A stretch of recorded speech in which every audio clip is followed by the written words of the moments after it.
ನಮಸ್ತೆ ಎಲ್ಲರಿಗೂ. ಶ್ರಾವಣ ಮಾಸನ ಹಬ್ಬಗಳ ಮಾಸ ಅಂತಲೇ ಕರಿಬೋದು. ಏಕೆಂದರೆ ಶ್ರಾವಣ ಬಂತು ಅಂದರೆ ಸಾಕು, ಒಂದಾದ್ರ ಮೇಲೆ ಒಂದರಂತೆ ಸಾಲಾಗಿ ಹಬ್ಬ ಬಂದೇ ಬರುತ್ತೆ. ನಮ್ಮ ಹಿರಿಯರ ಸಂಪ್ರದಾಯ ಮತ್ತು ಸಂಸ್ಕೃತಿಗೆ ತಕ್ಕಂತೆ ನಮ್ಮ ಮನೆಗಳಲ್ಲಿ ಆಚರಿಸ್ಕೊಂಡು ಬಂದಿರೋವಂಥ ಹಬ್ಬಗಳನ್ನು ನಾವು ಈ ಮಾಸದಲ್ಲಿ ಆಚರಿಸ್ತೀವಿ. ಅಂದಾಗೆ ಇವತ್ತು ಮಂಗಳಗೌರಿ ವ್ರತ ಶ್ರಾವಣ ಮಾಸದಲ್ಲಿ ಬರುವಂಥ ಮಂಗಳವಾರಗಳಂದು ಮಾತ್ರ ಆಚರಿಸುವಂಥ ವ್ರತ ಇದಾಗಿದೆ. ಈ ದಿನ ಬೆಳಗ್ಗೆ ಬೇಗ ಎದ್ದು ಶುಚಿರ್ಭೂತರಾಗಿ ಸ್ವಚ್ಛ ಮಾಡಿರುವಂಥ ದೇವರ ಕೋಣೆಯಲ್ಲಿ ಶಿವ ಪಾರ್ವತಿಯರ ವಿಗ್ರಹವನ್ನಿಟ್ಟು ಪಾರ್ವತಿಗೆ ಕೆಂಪು ವಸ್ತ್ರಗಳನ್ನು ಅರ್ಪಿಸಿ ಹಿಟ್ಟಿನಿಂದ ದೀಪ ಮಾಡಿ ತುಪ್ಪದಿಂದ ದೀಪನ ಬೆಳಗಿಸ್ತಾರೆ. ಜೊತೆಗೆ ತಾಯಿಗೆ ಸುಮಂಗಲಿಯರು ಬಳಸುವಂಥ ಸುಮಾರು 16 ರೀತಿಯ ಸಾಮಗ್ರಿಗಳನ್ನು ವಿಳ್ಯದೆಲೆ ತಾಂಬೂಲದೊಂದಿಗೆ ಇಡ್ತಾರೆ.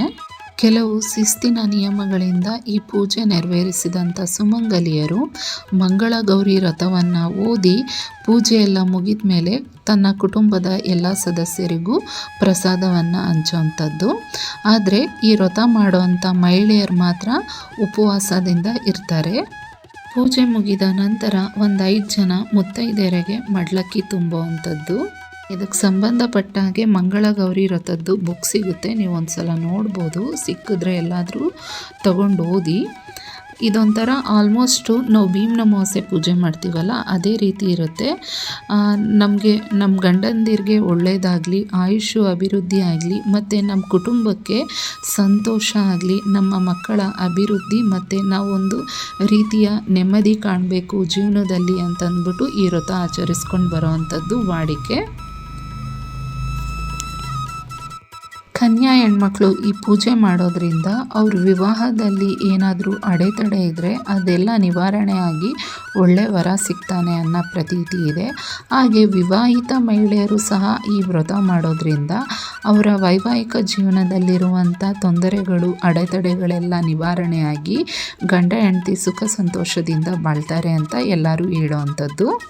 ಸರ್ವಮಂಗಲ ಮಾಂಗಲ್ಯೆ ಶಿವೆ ಸರ್ವಾರ್ಥ ಸಾಧಿತೆ ಶರಣ್ಯೆ ತ್ರ್ಯಂಬಕೆ ಗೌರಿ ನಾರಾಯಣಿ ನಮಸ್ತುತೆ ಮತ್ತು ಓಂ ಉಮಾ ಮಹೇಶ್ವರಾಯ ನಮಃ ಅಂತ ಈ ಮಂತ್ರನ ಜಪಿಸ್ತಾರೆ ಈ ವ್ರತದ ಸಮಯದಲ್ಲಿ.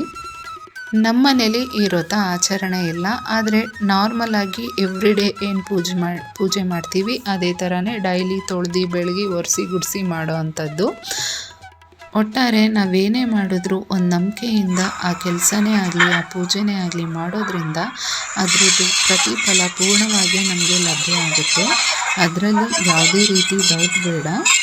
ಆದಮೇಲೆ ಇನ್ನೂ ಸುಮಾರು ಹಬ್ಬಗಳು ಬರುತ್ತೆ. ಆ ಹಬ್ಬದಂದು ಈಗ ನಾನು ಬಿಡಿಸ್ತಾ ಇರೋವಂಥ ರಂಗೋಲಿ ಬಿಡಿ ಸಿಂಪಲ್ಲಾಗೂ ಇದೆ, ನೋಡೋದಕ್ಕೂ ಚೆನ್ನಾಗಿ ಕಾಣಿಸುತ್ತೆ, ನೋಡಿದವ್ರಿಗೆ ಮನಸ್ಸಿಗೂ ಸಹ ತುಂಬ ಬರುತ್ತೆ. ಇದರಲ್ಲಿ ನಾನು ಯಾವುದೇ ರೀತಿ ಬಣ್ಣ ಉಪಯೋಗಿಸಿಲ್ಲ, ನಾರ್ಮಲಾಗಿ ಬಿಡಿಸಿದ್ದೀನಿ. ಸಿಂಪಲ್ ಆಗಿದೆ, ಆದರೆ ತುಂಬ ಮನಸ್ಸಿಗೆ ತೃಪ್ತಿ ಕೊಡ್ತಾ ಇದೆ. ನನ್ನ ಈ ರಂಗೋಲಿ ನಿಮ್ಗೆ ಇಷ್ಟ ಆಗಿದ್ದರೆ ದಯವಿಟ್ಟು ನನ್ನ ವಿಡಿಯೋನ ಲೈಕ್ ಮಾಡಿ, ಶೇರ್ ಮಾಡಿ. ಧನ್ಯವಾದ.